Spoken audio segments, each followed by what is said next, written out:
C'est parti, salut les gens, on se retrouve Lioma pour une nouvelle vidéo et aujourd'hui nous allons faire le troisième cours en histologie pour la première unité de la deuxième année médecine, l'unité sur l'appareil cardio-respiratoire. Avant de commencer, bien sûr on remercie les professeurs de la faculté de médecine d'Alger, plus particulièrement aujourd'hui Dr Bouzareya pour le magnifique diapo de cours. Sans plus tarder, نبدأ. Alors, le cours d'aujourd'hui va être axé sur les organes hématopoïétiques. Donc, après avoir étudié la structure histologique de l'appareil cardiovasculaire avec le cœur et les différents vaisseaux sanguins et lymphatiques, après avoir étudié la structure histologique de l'appareil respiratoire avec les différentes cavités et tubes, donc les différentes voies aériennes, les différentes voies respiratoires, aujourd'hui, on va s'attaquer pour terminer le chapitre, l'unité pardon, en beauté, on va s'attaquer aux organes hématopoïétiques. Je précise que les organes hématopoïétiques, on en plusieurs vidéos, bien sûr. Aujourd'hui, on va s'attarder sur la première partie qui va parler déjà des généralités sur les organes hématopoïétiques. On va les définir. Qu'est-ce que des organes hématopoïétiques? Qu'est-ce que l'hématopoïèse, le processus physiologique? On va définir. Je suis à l'embryologie.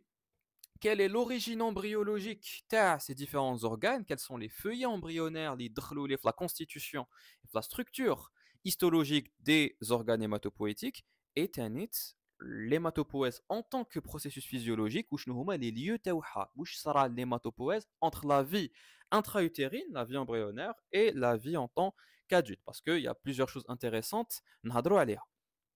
نشوفوا les lignées médulaires qui m'ont donc les différentes cellules de l'hématopoïèse, quel est le plan de différenciation. On va pas trop s'attarder sur ça, mais ça reste important à voir.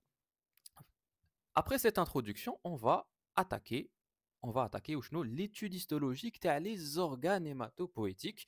Et aujourd'hui, de la première partie de le cours, on va parler de la moelle osseuse, on va parler du ganglion lymphatique et on va parler du tissu lymphoïde disséminé qu'on appelle aussi le tissu MALT, qu'on va définir juste après, avec le même plan de cours qui se répétera à chaque fois avec les organes. On va définir l'organe en question, on va étudier sa structure histologique qui fait Sharaoujay d'un point de vue histologique, on a à son histophysiologie, qui fait les structures histologiques les قريناهم.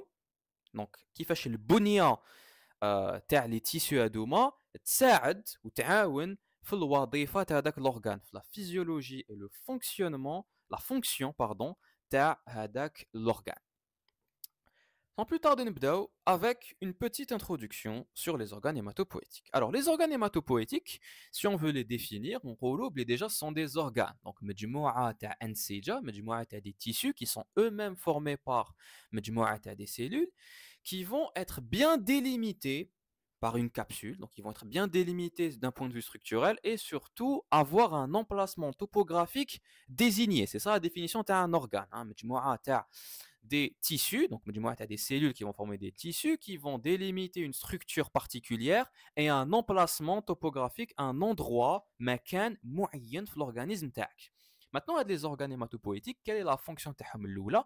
La fonction تاعهم الأولى, c'est d'assurer un processus physiologique اللي حنعيطوا له l'hématopoïèse. Alors, qu'est-ce que l'hématopoïèse?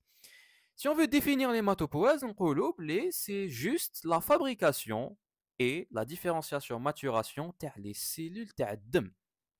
Donc, qui fabriquer des cellules qui vont يتميزوا et ils vont mûrir pour me donner les cellules du sang, c'est ça l'hématopoïèse, c'est ça le processus physiologique qui va nous intéresser dans les cours تاعنا. Faut savoir que au niveau des cellules du sang, tu l'as étudié l'amnifat en histologie sur le tissu sanguin, on en a plusieurs, on a plusieurs lignées. T'arrêtes les classiques globules rouges, globules blancs et plaquettes. Faut savoir que les globules rouges, on les appelle des hématies ou là des érythrocytes. Ce sont les cellules majoritaires au niveau de ton sang. Hadouma, le processus win à partir d'une cellule souche qui va se diviser, se différencier et mûrir les globules rouges, c'est une partie de l'hématopoïèse qui est l'érythropoïèse. Le fait d'avoir ces globules rouges, de réussir à donner ces globules rouges. Au niveau des globules blancs, on a plusieurs types de globules blancs. Ce sont des cellules immunitaires, bien sûr. On a plusieurs types. On a les granulocytes, qu'on appelle TNT, qu'on appelait avant les polynucléaires, parce qu'un homme plusieurs noyaux, ou du moins un noyau multilobé, qui m'arrête à l'amener fait en histologie. On a des polynucléaires granulocytes éosinophiles, neutrophiles, basophiles, à l'hsab, le cytoplasme تاعهم كيفاش جاي. On a les globules blancs tannites, les monocytes, qui sont un petit peu les macrophages ta'addem, si on veut. Ils ont une capacité phagocytaire similaire à celle des macrophages dans les tissus conjonctifs. Et on a le khalaya lymphawiya que tu as étudié en terminale, que tu connais la terminale, qui sont les lymphocytes. On a les lymphocytes de type B, de type T, etc. Dernier élément figuré du sang, je ne vais pas dire cellule, dernier élément figuré dans le sang, c'est les plaquettes, qu'on appelle les thrombocytes. Ce ne sont pas vraiment des cellules, ce sont des fragments de cellules. Des fragments de cellules qui sont très importantes, ou les plaquettes, safa'eh, qui vont intervenir dans les processus physiologiques de coagulation en cas de blessure. Donc, voilà la définition de l'hématopoèse. Et voilà les différentes cellules immatures qui vont rentrer dans le processus. Donc, à partir d'une cellule souche, une cellule souche totipotente, ou du moins ici on va dire pluripotente. Qu'est-ce qu'une cellule souche pluripotente? C'est une cellule souche qui a une capacité de différenciation élevée, qui a un potentiel تمايز كبير. Elle peut me donner plusieurs types de cellules. En anglais, on peut désigner cette cellule souche pluripotente comme étant une CFU, Colony Forming Unit en anglais. Cette cellule souche pluripotente, elle va bien sûr se diviser pour ensuite se différencier. Elle va se différencier en ce qu'on appelle des progéniteurs. Ces progéniteurs, des cellules, elles ont une capacité de différenciation élevée, mais inférieure à la cellule souche pluripotente qui leur a donné naissance. Ces progéniteurs à Douma, on en a deux ici, cellule souche lymphoïde qui va me donner les lymphocytes B et T, et on a la cellule souche myéloïde. On va voir juste après où elle est myéloïde. Il fait référence à quoi ce terme? Il fait référence à quoi ce terme myéloïde? Cette cellule souche va me donner les autres lignées restantes les éléments figurés du sang. Il va me donner a fortiori les plaquettes, les hématies, les globules rouges, les érythrocytes, les polynucléaires, les granulocytes, basophiles, eosinophiles, neutrophiles, et les monocytes, les espèces de macrophages ta'addem, si on veut vulgariser. Donc, les progéniteurs vont se diviser, se différencier en ce qu'on appelle des précurseurs. Des précurseurs, ce sont des cellules souches ténites, ils ont une capacité de différenciation, mais qui va t'atteler vers une seule lignée cellulaire. Ce sont des cellules souches multipotentes si tu veux. Donc, qui ont cette capacité donc de me donner qui vont ensuite me donner des cellules souches vers une seule lignée cellulaire. Donc, on a la cellule mère mégacaryocytaire qui va me donner le mégacaryocyte, la grosse cellule qui va me donner les fragments les fameuses plaquettes. On a la cellule mère érythrocytaire qui va, par un processus de différenciation, me donner des érythroblastes, qu'on appelle des normoblastes, qui vont passer par la maturation qu'on ne va pas détailler bien sûr, pour ensuite me donner à la fin des érythrocytes qui sont les globules rouges. Les cellules mères basophiles, éosinophiles et neutrophiles vont kiff me donner des cellules immatures qu'on appelle les myélocytes, avec un processus de différenciation et de maturation qu'on ne va pas détailler, me donner vers la fin les granulocytes, basophiles, éosinophiles et neutrophiles. Mention spéciale un petit peu pour la cellule mère monocytaire qui me vient à la cellule mère neutrophile d'un seul et unique précurseur qui est la cellule mère neutrophile et monocytaire. Ça, c'était les lignées médulaires. Tu n'as pas besoin d'apprendre par cœur les cellules, mais c'est important de garder en tête que ce processus d'hématopoïèse, il me vient justement une différenciation, une maturation de plusieurs types de cellules. Quand on va étudier la structure histologique des organes hématopoïétiques, tu vas voir qu'il y a des cellules immatures qui peuvent être observées. Elles font référence justement à les cellules, à la lignée, à les lignées. Donc, on avance. Maintenant, on va classer les organes hématopoïétiques. Alors, la classification des organes hématopoïétiques, elle peut se faire. Il suffit de le cours, tu vas trouver deux classifications. Une classification à l'hsab l'histologie, à l'hsab le tissu, à l'hsab la structure. Parce que les organes hématopoïétiques, on aura deux types de tissus. Premier tissu, c'est un tissu qui va contenir presque gars les cellules de l'hématopoèse. Je dis bien presque gars les cellules de l'hématopoèse, donc toutes les lignées hématopoïétiques. Ce tissu-là, on va le retrouver dans la moelle osseuse rouge, la moelle osseuse qui me permet, qui va me permettre les cellules le sang, des éléments figurés, si je veux être plus exact, le sang. Donc, le tissu de la moelle, on va l'appeler le tissu myéloïde. Le terme myéloïde fait référence justement à la moelle. Deuxième type de tissu, c'est un tissu qui va contenir essentiellement les lymphocytes. Donc, les cellules lymphocytaires, qu'elles soient matures ou immatures. Donc, ce tissu lymphoïde, qui est composé essentiellement de lymphocytes, il peut s'organiser de deux façons différentes. Soit c'est un tissu qui va être délimité par une capsule bien organisée, bien compacte, et du coup me former un organe qui a un emplacement topographique spécifique. Ce sont les organes lymphoïdes. On en dénombre plusieurs. Le thymus, la rate et les ganglions lymphatiques sur le trajet les vaisseaux lymphatiques. Ça, c'est le premier type. Deuxième type, ce tissu lymphoïde, les lymphocytes, elles ne vont pas s'organiser tête une capsule avec un emplacement topographique bien spécifique. Ils vont s'organiser en infiltrats lymphoïdes. Donc, les généralement les muqueuses, les chorions, les tissus conjonctifs, les muqueuses, les différents appareils. Comme par exemple les muqueuses, l'appareil respiratoire. Muqueuse, l'appareil digestif. Tu peux trouver quelques cellules lymphocytes qu'on a vu d'ailleurs le cours à l'appareil respiratoire, des cellules lymphocytaires qui vont me former des nodules, des infiltrats derrière les chorions, les muqueuses. Ce tissu lymphoïde qui est un petit peu éparpillé, je suis un mouza, c'est ce qu'on appelle le tissu lymphoïde disséminé, qu'on appelle le tissu MALT. C'est un tissu مخدوم des cellules lymphocytaires اللي راهو داخل les muqueuses. Donc ça, c'est la classification histologique structurelle des organes hématopoïétiques. Là, on a un petit schéma qui nous montre les différents organes hématopoïétiques. Avec en point d'orgue, l'organe le plus important, ça reste la moelle osseuse, bien sûr, qu'on va définir et étudier juste après. On a le thymus, très important, le thymus, qui se trouve au niveau de la région thoracique.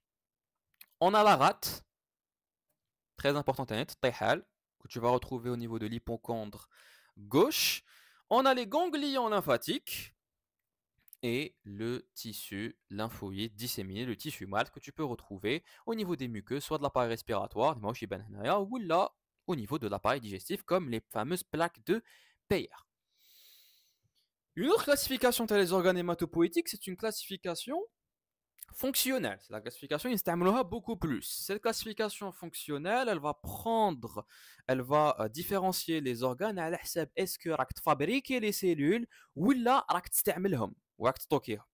Donc on va avoir deux types d'organes hématopoïétiques. Les organes hématopoïétiques primaires qui ont pour but de fabriquer, fabriquer les cellules. On en a deux. Le plus important, le travail, c'est la moelle osseuse. Et on a le thymus qui va venir compléter la fabrication et la maturation. Les lymphocytes T, les lymphocytes T. On les a appelés T justement à le thymus parce qu'ils vont terminer leur maturation au niveau du thymus. Deuxième type d'organes hématopoïétiques sont les organes hématopoïétiques secondaires qui, eux, vont utiliser et stocker, ils vont stocker et utiliser et activer les cellules sanguines, plus précisément les cellules lymphocytes, comme les ganglions lymphatiques, la rate et le tissu lymphoïde disséminé, le tissu MALT. Donc voilà pour les généralités sur les organes hématopoïétiques. On va passer à leur origine embryologique. Alors, pour l'origine embryologique des organes hématopoïétiques, elle est double.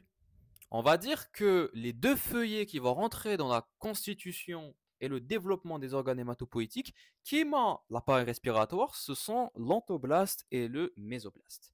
Mais là, il y a des choses à préciser.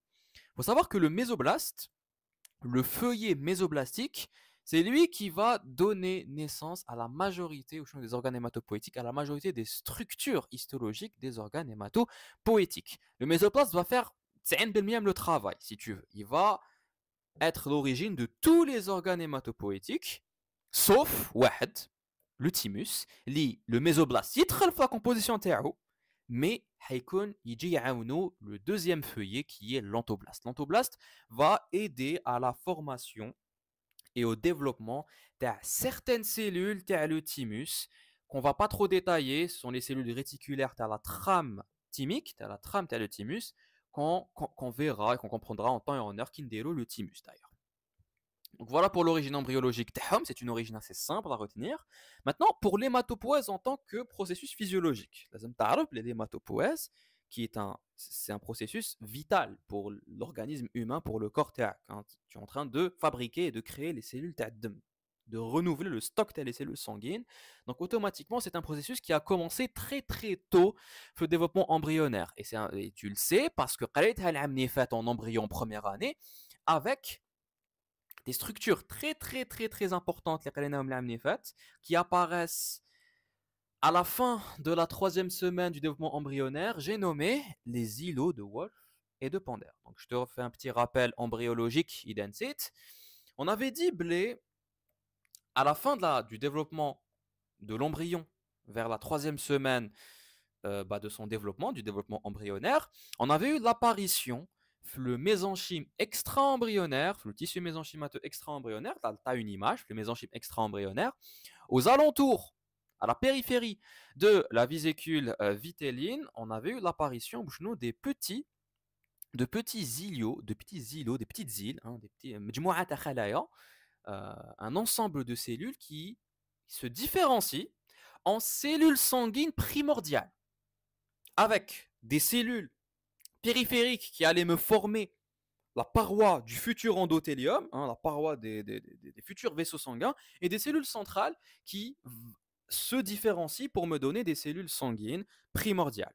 Ça, qu'on avait vu apparaître le mésenchyme extra-embryonnaire dans la vésicule vitelline, c'est ce qu'on avait appelé les îlots de Wolf et Pander, en référence aux chercheurs qui les avaient découverts. Donc, ces îlots de Wolf et Pander, c'est la première période de l'hématopoïèse. C'est là où est-ce que les cellules commencent à se différencier en cellules sanguines. Cette période-là, elle va aller de la troisième semaine jusqu'au deuxième mois de la vie intra-utérine.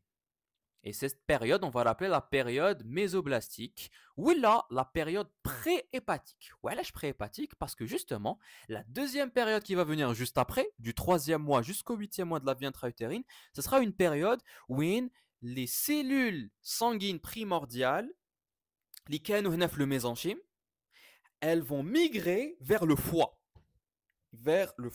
et la rate, dans une mesure un peu moins importante, mais c'est surtout au niveau du foie. C'est pour ça que cette période-là, on va l'appeler la période hépatosplénique, en référence au foie et à la rate. Ces cellules sanguines du coup primordiales vont migrer vers les deux organes et avoir une activité hématopoïétique très importante, une activité de division, de différenciation et de maturation assez importante à ce niveau-là. Ensuite, ça, j'en ai fait le 9e mois. En parallèle, du 3e au 8e mois, c'était le foie et la rate qui prenaient le gros hématopoïèse. En parallèle, flouast, au niveau du 4e, 5e mois, qu'est-ce qui va se passer? Les cellules adoma sanguines primordiales qui se trouvent au niveau du foie et de la rate commencent à migrer. يبداو يهاجروا وين يروحوا لي يروحوا لي vers la moelle osseuse et les tissus lymphoïdes. C'est le début de la période lymphomédulaire qui va continuer jusqu'à la fin de la vie de l'individu. Donc ces cellules souches Ces cellules sanguines primordiales vont migrer vers les différents organes, les organes hématopoïétiques que tu es en train d'étudier, باش يديروا l'hématopoïèse à ce niveau-là, principalement en grande partie la moelle osseuse. C'est l'organe hématopoïétique par excellence. C'est la moelle osseuse, c'est le numéro 1, l'idée le plus gros du travail. Le thymus, il كمل الخدمة تاعو pour les LT, pour les lymphocytes T, les autres, ganglions lymphatiques, tissu malte, rate, Huma, ce qu'ils vont faire, c'est qu'ils vont utiliser, stocker et activer ces différentes cellules hématopoïétiques. Donc ici, on a un petit graphe qui nous montre les différentes périodes.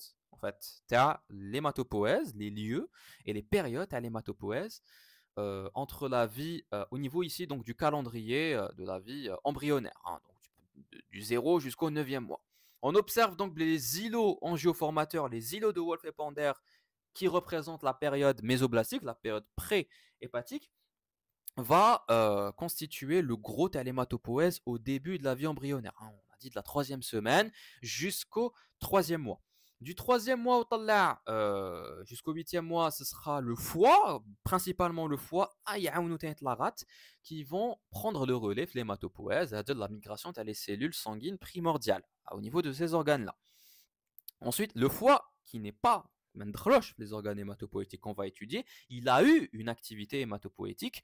La vie embryonnaire, c'est important de le garder en tête. Ensuite, à partir du 5e, voilà, 4e, 5e, 6e mois, la moelle osseuse va prendre le relais.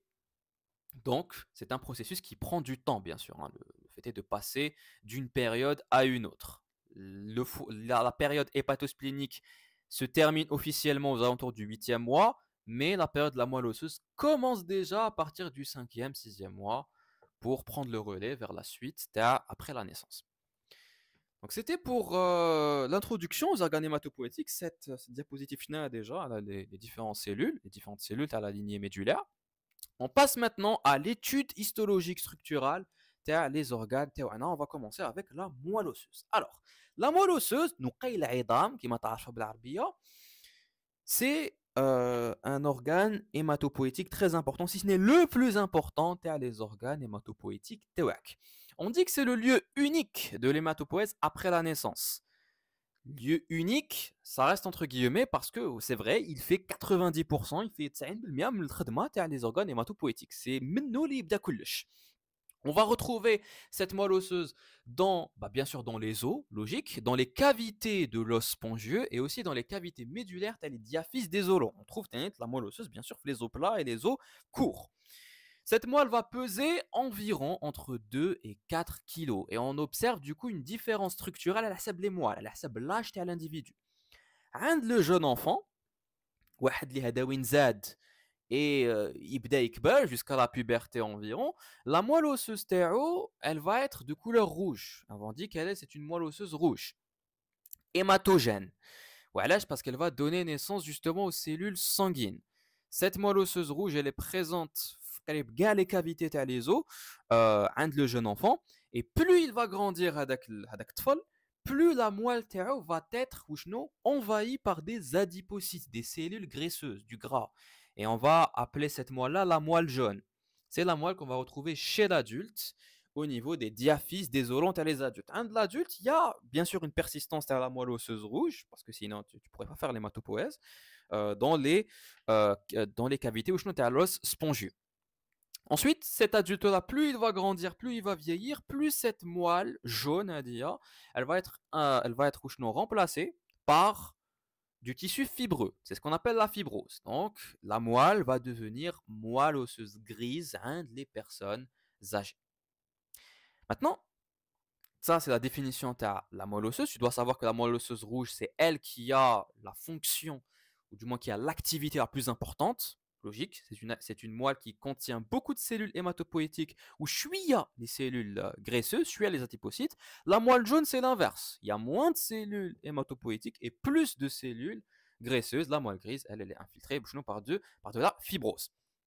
Maintenant, on va passer à la structure de la moelle osseuse. Alors, comment est-ce qu'on peut étudier la structure histologique de la moelle?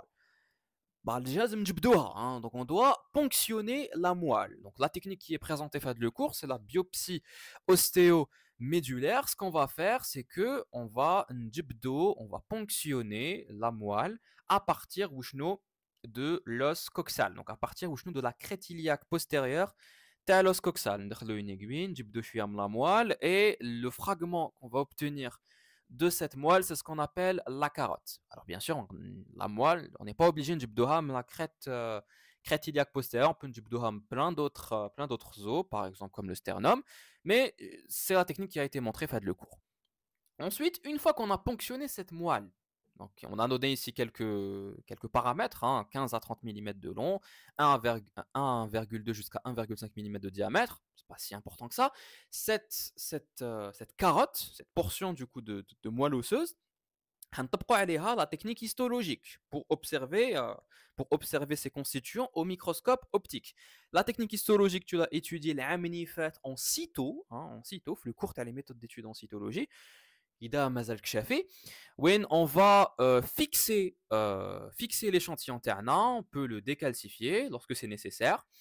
On va le déshydrater avec des bains d'alcool successifs et on va l'inclure avec de la paraffine. Une fois qu'on a notre fragment, notre bloc de paraffine suffisamment dur, on peut couper avec le microtome. On va essayer de couper des fines sections, ici de 3 micromètres d'épaisseur. Juste après, donc les morceaux, donc les petites coupes, elles vont être déparaffinées, la paraffine. On peut la réhydrater si possible. Et surtout, on a des colorants, hein, une coloration avec plusieurs techniques. Les techniques d'Alfrom, hein, l'hématéine éosine safran, le May Greenwald, le trichrome de Mason. Bon, ici, on a des schémas qui nous montrent. Ici, on va utiliser l'hématéine éosine safran, hein, pour la coloration. Donc là, tu as un schéma qui nous montre une coupe longitudinale sur la carotte médulaire. On voit pas grand-chose, mais une fois qu'on applique la coloration, hop, tout devient beaucoup plus clair. Alors, qu'est-ce qu'on observe? On observe que l'échantillon ternant, on a des bouts rouges, des espèces de lamelles rouges, c'est de l'os, hein, c'est des lamelles osseuses. Entre les lamelles osseuses, on a des espèces de logettes, des espaces. Des espaces, qu'est-ce qu'on trouve? On trouve un espèce de tissu violet. Le violet, d'ailleurs, ce sont les cellules de l'hématopoïèse. Ce sont les cellules en pleine étape de différenciation et de maturation, tel l'hématopoïèse. Donc, c'est le tissu de la moelle osseuse. Et tu observes que le tissu violet adaya, tu as des petits points blancs. Des petits points blancs translucides, ce sont des cellules graisseuses. Hein. Ce sont des globules graisseux, des cellules adipeuses, des adipocytes qu'on retrouve au niveau de cette moelle. Hein. Donc, plus le sujet devient âgé, plus les petits points translucides blancs de cellules graisseuses y zédo, ce qui est logique. Donc, on a une vue, ici en microscopie optique sur cette moelle osseuse. On voit la lamelle osseuse ici, et on voit beaucoup de cellules qui constituent donc le parenchyme, le tissu fonctionnel de cette moelle osseuse. Qu'est-ce que tu peux décrire ou qu'est-ce que tu peux identifier? Alors, on va identifier dans un premier temps les lobules ou là les petites cellules graisseuses, hein, les petits points blancs adomants. Où est-ce que tu vas observer un noyau, un petit noyau ici sur le côté, ce sont des adipocytes. Hein, voilà. Donc on a une vue un peu plus grosse sur les adipocytes avec leur noyau ici. Ce sont de grosses cellules translucides, blanches, jaunâtres. La couleur va dépendre. Avec un noyau périphérique aplati sur le côté. Ce sont les fameux adipocytes que tu vas retrouver au niveau de cette moelle, beaucoup plus hein, de la moelle jaune. Au-delà de ces adipocytes, on observe de très grosses cellules, très facilement identifiables, très facilement au niveau de la moelle osseuse, qui sont les mégacaryocytes. Alors les mégacaryocytes, on peut zoomer, ce sont les cellules qui vont donner les plaquettes, qui vont les fragmenter au hum et appeler les thrombocytes et les plaquettes صفائح تاوعي. Donc ce sont de très très grosses cellules au niveau de la moelle osseuse, facilement identifiables avec un noyau bourgeonnant et tout, qui sont présents au niveau du parenchyme, au niveau du tissu myéloïde, au niveau du tissu de la moelle osseuse. Les autres cellules, ce sont des cellules polyformes, difficilement identifiables sur une coupe qui m'a dit. Je ne peux pas dire le cas de la cellule, c'est quoi exactement. C'est plus difficile. Ce sont des cellules polyformes qui vont constituer du coup les cellules immatures, avec la plaque de l'hématopoïèse, les cellules immatures et les différentes étapes de maturation et de différenciation. Ici, la coupe, on nous a montré les îlots érythroblastiques qui vont me donner les érythrocytes comme cellules sanguines matures. Donc, si on veut résumer, sur une coupe de la moelle osseuse examinée en microscopie optique au moyen grossissement, on voit un ensemble de cellules hétérogènes qui vont constituer le tissu fonctionnel de la moelle osseuse, ce qu'on appelle le parenchyme d'un organe. Alors, ce tissu fonctionnel-là, bien sûr, il va y avoir des cellules adipeuses, des adipocytes qu'on a vus. Il va y avoir de grosses cellules qu'on a vues, les mégacaryocytes, et plusieurs cellules qui vont avoir un aspect chouïa différent entre eux, ce sont des cellules polymorphes, qui vont correspondre à les lignées de l'hématopoèse. Maintenant, ces différentes cellules, il faut savoir qu'il y a des différentes cellules que tu es en train d'observer ici, ils ne sont pas liés مابيناتهم très très bien. ماهمش لاصقين. C'est pas un tissu épithélial, c'est pas un épithélium. Donc automatiquement, يقدر يجيك في راسك une question, ok, ce parenchyme myéloïde, comment est-ce que ces cellules peuvent tenir dans l'espace au niveau de la moelle osseuse? Et ben c'est grâce à un tissu conjonctif environnant qu'on va appeler le stroma, qui est constitué de deux choses. Déjà, première des choses, il va être constitué d'une trame. Cette trame, c'est un réseau shabaka, tout simplement. Shabaka mtkouna des fibres de réticuline et des cellules réticulaires. Alors, ces cellules réticulaires, ce sont des cellules qui ressemblent un peu aux fibroblastes. Ce sont des dérivés de fibroblastes, donc des cellules conjonctives, qui ont la possibilité de sécréter des fibres conjonctives, comme des fibres de réticuline. Elles sont des cellules étoilées, allongées, étoilées, qui vont m'aider à former le réseau, la trame. Et la trame, c'est les cellules de l'hématopoèse. En plus de cette trame, le stroma terna, on va trouver bien sûr une richesse vasculaire. Donc beaucoup de capillaires sinusoïdes, des capillaires spéciaux que tu as déjà étudié l'histologie de l'appareil cardiovasculaire, qui ont donc une paroi, un endothélium discontinu et une absence de membrane basale. Ici, tu as un schéma très schématique qui nous montre les différentes cellules. Donc, tu as le parenchyme myéloïde, le parenchyme ou la moelle osseuse. Je ne vais pas te détailler les cellules, mais bon, ce qui est en vert, c'est la trame, composée donc de fibres de réticuline, avec quelques cellules allongées que tu peux observer. Ce sont les cellules du réticulum, ce sont les cellules, tu as le réseau, les cellules réticulaires qui vont aider à composer ce fameux stroma. Au niveau de ce parenchyme, il y a beaucoup de cellules. On observe les cellules jaunes adoma translucides qui sont les cellules adipeuses, les adipocytes, bien sûr. On a de grosses cellules avec un noyau bien bourgeonnant sur les mégacaryocytes qui vont me donner les plaquettes. Et on a d'autres variétés de cellules qui vont entrer soit dans la lignée érythrocytaire. Regarde, tu as les pro-érythroblastes et les normoblastes. Alors les normoblastes, c'est les érythroblastes, c'est la même chose. Ce sont des cellules hydrolées la composition ou la lignée les globules rouges. On a regarde, plusieurs types de normoblastes, les normoblastes orthochromatiques, les normoblastes polychromatiques. Est-ce qu'on a ici? Normalement, c'est bon. Pour l'achar, on a les fameux érythrocytes, comme tu peux le voir, qui sont un petit peu en orangé ici, qui vont sortir. En plus, on a d'autres types de cellules. Là, regarde, on a ici un plasmocyte, on a des granulocytes. Et on a toutes les cellules qui vont donner ces lignées-là, comme le myélocyte, le promyélocyte qui va aider à donner des myélocytes et donc des granulocytes ou là des polynucléaires, c'est la même chose. Donc je peux te laisser, tu peux aller voir du coup, tu peux mettre sur pause et aller voir identifier chaque cellule qui fait sharahi amla. Maintenant sur le plan clinique, sur le plan pathologique, la moelle osseuse, elle peut être touchée par une pathologie très très importante et qu'on appelle communément le cancer du sang. Mais c'est pas vrai, c'est plus le cancer de la moelle osseuse, si on peut être plus exact. C'est la leucémie. Alors cette leucémie, c'est un cancer, donc une prolifération anormale de cellules qui ne sont pas censées proliférer anormalement à CAC. Donc des cellules qui ont un peu perdu la boule, si tu veux, si tu me permets de l'expression. Ce sont des cellules qui se trouvent dans la moelle osseuse, des précurseurs tels les globules blancs, qui sont bloqués à un stade prédéfini, qui ne vont pas continuer à se différencier, pas continuer à mûrir, qui vont envahir la moelle osseuse et a fortiori envahir le sang. Le sang il معمر بهاد les précurseurs de globules blancs, des cellules immatures qui se retrouvent dans le sang. Là, on peut dire que c'est une leucémie et le sang d'ailleurs, les patients te donnent un petit détail. Il a un aspect blanchâtre, c'est-à-dire l'augmentation des globules blancs immatures. Donc, c'était pour le plan clinique. On étudiera cette maladie, Inch'Allah, les années à venir et les cours li راهم جايين, Inch'Allah, يدحينا ربي. On passe maintenant à l'histophysiologie de la moelle osseuse. Sahla, la moelle osseuse, le rôle physiologique, la fonction باين, c'est l'hématopoèse et la lymphopoèse. Le fait est donc de permettre la différenciation et la maturation des cellules de la lignée sanguine classique et même les cellules du coup lymphocytaires. Je précise que le thymus, c'est un organe qui permet la maturation des lymphocytes T.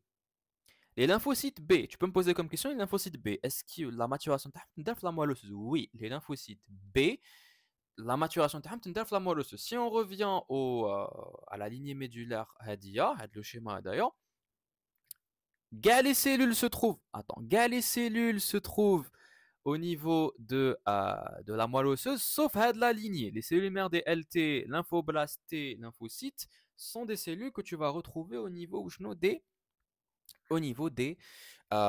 du thymus. Donc, ces cellules Hadoma vont migrer au niveau du thymus pour continuer leur maturation à ce niveau-là. Sinon, les autres, les lymphocytes B d'ailleurs, et euh, vont mûrir et terminer leur maturation au niveau de la moelle osseuse. C'est pour ça qu'on les appelle les lymphocytes B. B pour bone en anglais, qui veut dire os, pour la moelle osseuse. C'est pour ça qu'on les appelle les LB. Donc voilà, la moelle osseuse aide aussi à la destruction des globules rouges grâce aux différents macrophages que tu peux retrouver dans le tissu de la moelle osseuse, et il aide bien sûr à la défense de l'organisme par les différentes techniques d'immunité, donc le mana'a, le khalawiya ou le juzayya, donc l'immunité humorale et cellulaire, par le biais donc des anticorps et par le biais des cellules spécialisées que tu as déjà étudiées en terminale et qu'on va réétudier le module d'immuno.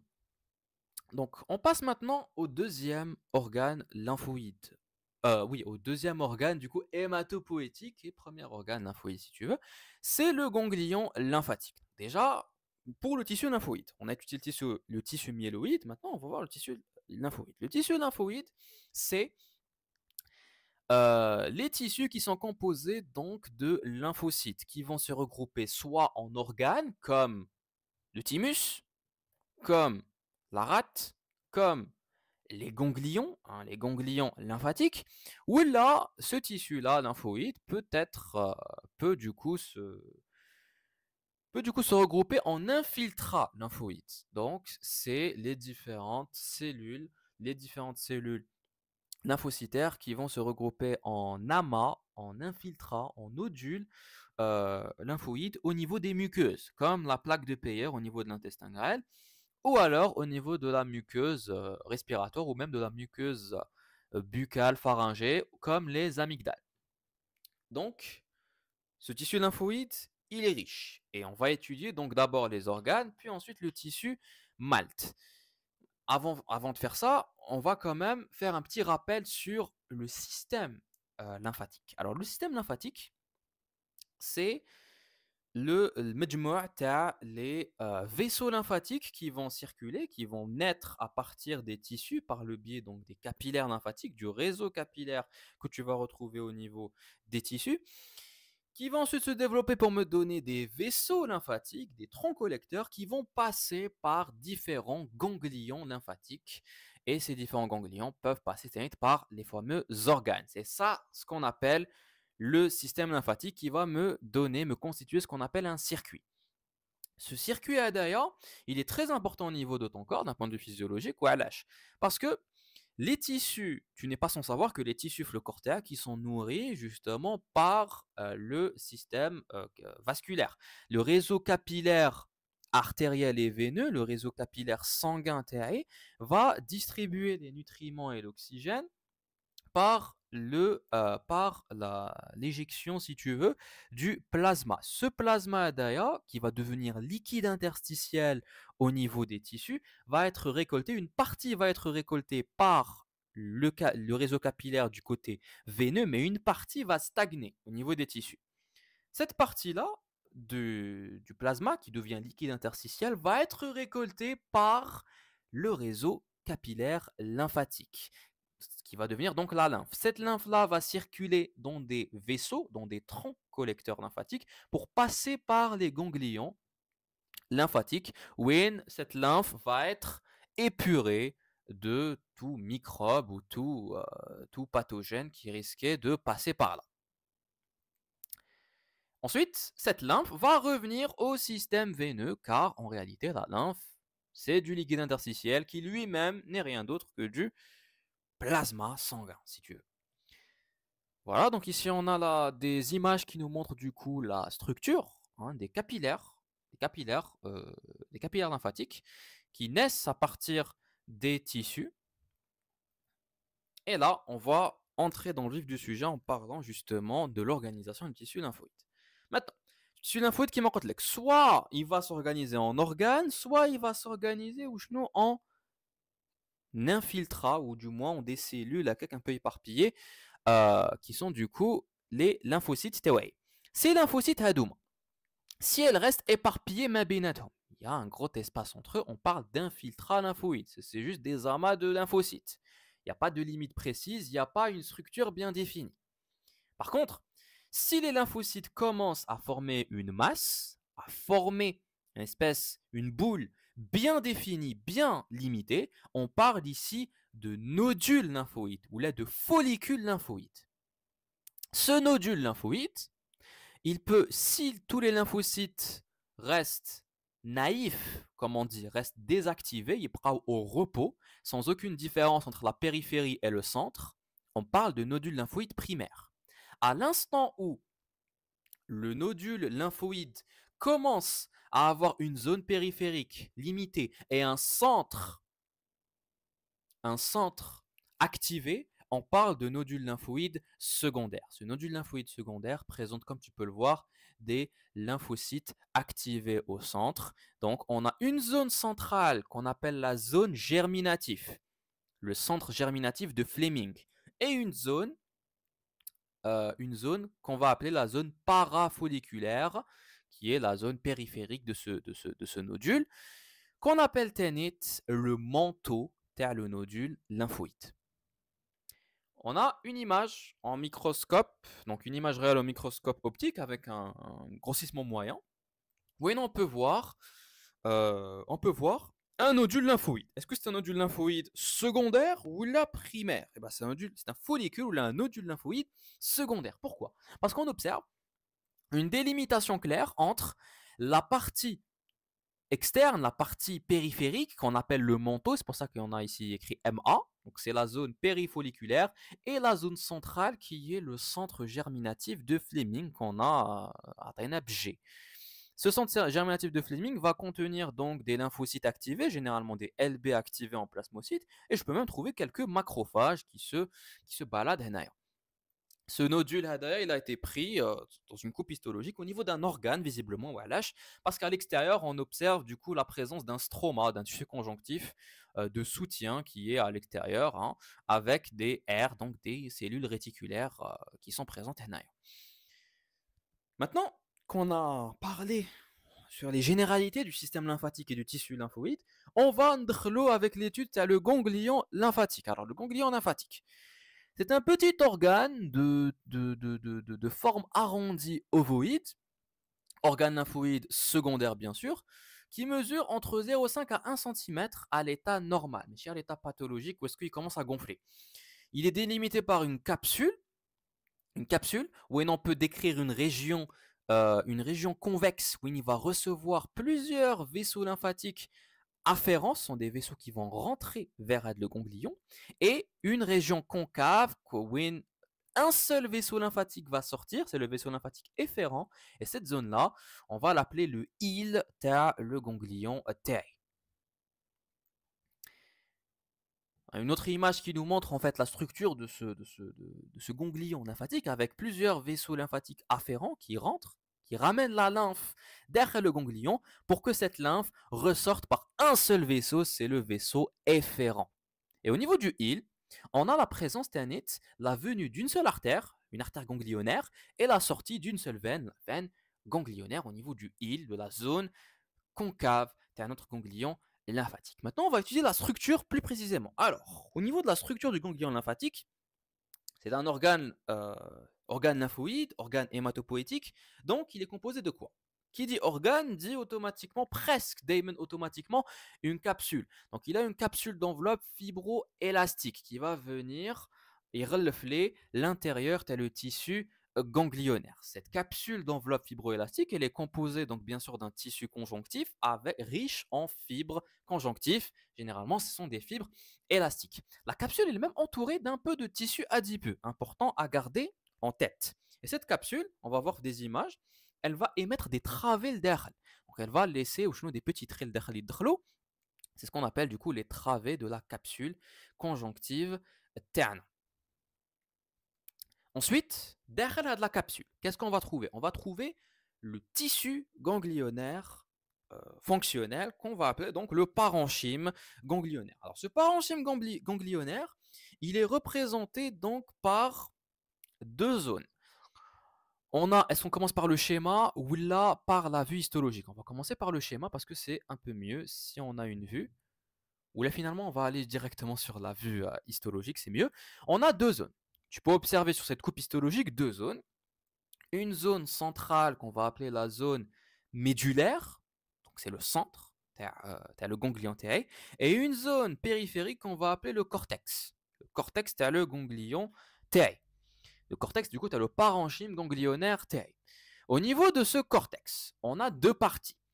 Un cortex superficiel, qu'on va appeler la zone corticale, et un cortex profond, qu'on va appeler la zone paracorticale, qui va jouer la jonction entre la zone médulaire et la zone corticale. Au niveau de la zone, donc de ce cortex-là, on va voir, ce cortex est riche en nodules lymphoïdes. Tu peux voir ici des petites boules qui se forment au niveau de la coupe histologique. Ce sont des nodules lymphoïdes. Nodules, nodules, nodules, nodules, nodules, nodules. Et qui marquent ici, ce sont des nodules qui sont présents ici au niveau de cette coupe, des nodules lymphoïdes secondaires. Ouais, car on a l'apparition du centre germinatif de Fleming au centre, qui est délimité par le manteau. Le manteau qui est du coup la zone parafolliculaire de notre nodule lymphoïde secondaire. Donc ça, c'est la constitution du cortex terna du parenchyme ganglionnaire. Au niveau de la zone médulaire, qu'est-ce qu'on va trouver? On va trouver toujours des lymphocytes, mais qui ne vont pas s'organiser en nodules ou en follicules, ils vont s'organiser en cordons. C'est ce qu'on appelle les cordons folliculaires. Donc les cellules lymphocytaires, ils vont s'organiser en espèce de dryote au niveau de la zone médulaire. Donc si on résume, on a une capsule d'enveloppe fibroélastique qui est entourée de tissu adipeux, qui va délimiter le parenchyme ganglionnaire terna, qui a du coup plusieurs zones. On a une zone corticale périphérique assez dense et sombre, comme on a vu la coupe histologique. C'est le cortex superficiel. Il est riche en nodules lymphoïdes qui, le schéma secondaire. Une zone médulaire profonde et claire, beaucoup plus claire que la zone corticale, qui comporte donc des cordons folliculaires. Donc on va voir une image juste après qui nous montre des lymphocytes qui vont être disposés en espèce de ryote, en espèce de cordon. Et une zone paracorticale qui est moins bien distincte, qui n'est pas très bien identifiable, mais qui se situe entre la zone corticale et la zone médulaire. Cette zone paracorticale qui est le cortex profond.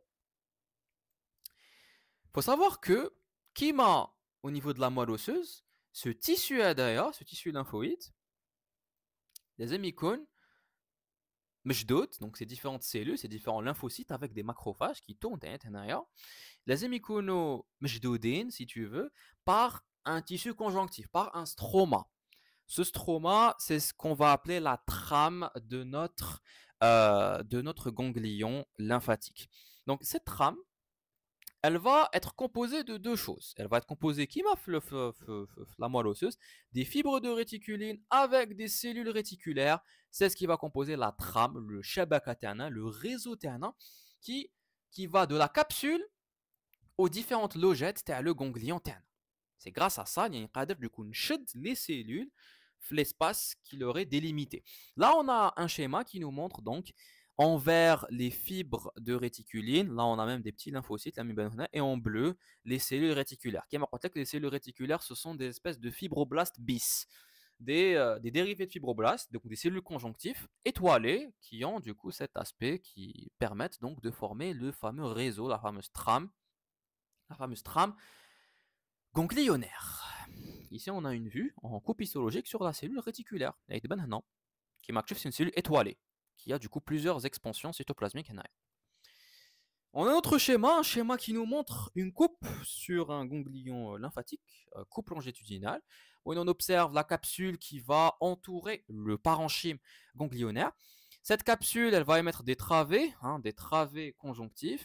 Entre ces travées-là vont délimiter des loges, des logettes, des petites places, des placettes, des espaces. La trame va se développer entre la capsule et le parenchyme, où est-ce que je vais avoir donc les fibres de réticuline avec les cellules réticulaires qui vont composer la trame réticulaire. Donc tu as le stroma TAE, donc tu as le stroma de mon ganglion. Et le parenchyme va être constitué de plusieurs zones. On a une zone qu'on appelait le cortex, qui est représenté essentiellement par la zone corticale avec plusieurs follicules ou la nodule lymphoïde. Ici, à Ninchob, ils sont en train de me montrer des follicules lymphoïdes secondaires. Ensuite, on a une zone paracorticale, et on a la zone médulaire, la zone centrale de notre ganglion, qui est constituée de plusieurs cordons folliculaires. En parlant justement des cordons folliculaires, au niveau de la zone médulaire, on a une coupe histologique à ce niveau-là, où on voit des lymphocytes qui sont disposés non pas en follicules, mais en espèce de chiottes, en cordons, en réseau. Voilà, donc une observation au microscope optique au moyen grossissement au niveau de la zone médulaire. Maintenant, chose intéressante, c'est la distribution cellulaire. Quelles sont les différentes cellules qu'on va retrouver derrière le ganglion? Tu vas me dire, c'est simple, WSM, c'est des lymphocytes, parce qu'on parle d'un tissu lymphoïde. Oui, mais pas que. Et déjà, première question, quel type de lymphocytes et à quel niveau? Et deuxième des choses, il n'y a pas que des lymphocytes à ce niveau-là. Donc, on a représenté, faites le schéma, un ganglion lymphatique avec les trois zones TAO, cortex superficiel qui est la zone corticale, cortex profond, zone paracorticale, et la zone médulaire terne, avec les fameux cordons folliculaires de lymphocytes. Donc, qu'est-ce qu'on observe? On observe que les lymphocytes B, qui sont les LB, seront les cellules majoritaires au niveau du cortex superficiel, au niveau donc de la zone corticale, et de la zone médulaire. Donc, ce sont des lymphocytes de type B qui vont composer les follicules lymphoïdes avec les centres germinatifs de Fleming. Les centres germinatifs sont des LB activés, donc des plasmocytes. Au niveau de la zone paracorticale, par contre, on va trouver une richesse de LT, de lymphocytes de type T, qui eux vont se disposer dans la zone paracorticale, le cortex profond. Les macrophages, eux, ils vont se distribuer un peu partout au niveau de notre ganglion lymphatique. Maintenant, on va passer à la vascularisation de ce ganglion lymphatique. C'est un petit peu la continuité de la structure histologique, parce qu'on n'a pas terminé. Il faut savoir que la lymphe qui va arriver au niveau du ganglion, le ganglion, il est vascularisé d'un point de vue lymphatique. La lymphe va arriver. Elle va arriver par le biais de quoi? Par le biais des vaisseaux lymphatiques afférents. Ça, on le sait. Ils vont arriver, donc il y a plusieurs vaisseaux lymphatiques afférents qui vont arriver au niveau de la zone convexe de notre ganglion lymphatique. Cette lymphe va ensuite passer au niveau d'espaces. Des espaces qu'on va appeler les sinus. Des sinus. Des sinus, on en a trois types. On a un espace qui est montré en tête de la capsule, sous la capsule, entre la capsule et les follicules, et la zone corticale. C'est ce qu'on appelle le sinus marginal, ou le sinus sous-capsulaire. La lymphe va passer à ce niveau-là. Ensuite, la lymphe, en passant par le sinus marginal, elle va évoluer vers un autre sinus, un autre espace. C'est un sinus, c'est un espace qui est entre les différents follicules. On l'appelle le sinus radié ou là le sinus interfolliculaire. La lymphe va continuer à être épurée à ce niveau-là, et ensuite elle va passer dans d'autres espaces, au niveau de la zone médulaire cette fois-ci. C'est des sinus qu'on va appeler les sinus caverneux qu'on nomme les sinus intercordonaux, parce qu'elles se situent, parce qu'ils se situent les sinus entre les cordons folliculaires de la zone médulaire. En passant par ce niveau, la lymphe va être totalement épurée et elle va être par le île, le ganglion, par le vaisseau lymphatique efférent. On a des coupes histologiques qui nous montrent ici donc le sinus sous-capsulaire, juste derrière la capsule. Donc j'ai une capsule conjonctive à ce niveau-là qui est colorée ici en rose. Et juste le sinus marginal qui est sous-capsulaire avec ici la corticale, riche en lymphocytes. D'ailleurs, c'est un zoom sur cette image, sur cette partie-là. On passe maintenant à la vascularisation sanguine. La vascularisation sanguine, elle a un rôle très important au niveau du ganglion lymphatique. Parce que le ganglion lymphatique, c'est un organe comme un autre. Il est composé de cellules qui ont besoin d'être nourries. Donc, la nutrition et l'oxygénation, elle est assurée par le sang qui va venir par le biais de l'artère ganglionnaire. Le sang a aussi une autre fonction, un autre rôle. C'est le fait de remplacer les lymphocytes et les macrophages. Mini joie des lymphocytes macrophages par la circulation sanguine. C'est ce qu'on appelle le homing de nos lymphocytes. Maintenant, cette vascularisation qui manque, elle est assurée par une artère, l'artère ganglionnaire qui va rentrer par l'huile. Cette artère, en entrant, elle va me donner deux branches. Une branche pour la région médulaire et une branche pour la région corticale, en se ramifiant bien sûr. Elle va distribuer bien sûr les lymphocytes, les macrophages et bien sûr les nutriments et l'oxygène aux différentes cellules, tel le ganglion TAE, en créant un réseau capillaire. Après ce réseau capillaire, je vais récolter le sang veineux par une vénule qui va ensuite sortir par le île pulmonaire, par le île ganglionnaire, et c'est la veine ganglionnaire terna. Voilà la circulation terna, la circulation sanguine, la vascularisation sanguine au niveau de notre ganglion. L'histophysiologie du ganglion lymphatique, le rôle bain, la fonction baina, c'est la filtration de tous les microbes, tous les corps étrangers qui risqueraient de passer dans la circulation lymphatique. Donc on va épurer la lymphe. On a un rôle de défense, un défense qui peut être non spécifique par le biais de macrophages qui sont présents au niveau du ganglion, et une défense un peu plus spécifique par des cellules immunocompétentes. C'est l'immunité humorale par le biais de plasmocytes qui vont créer les anticorps, et l'immunité cellulaire par le biais de cellules immunocompétentes comme les lymphocytes T. Au niveau pathologique clinique, les ganglions lymphatiques, Lucan, ils sont marodin, un corps étranger, et que donc les lymphocytes sont activés à ce niveau-là, on va observer un gonflement.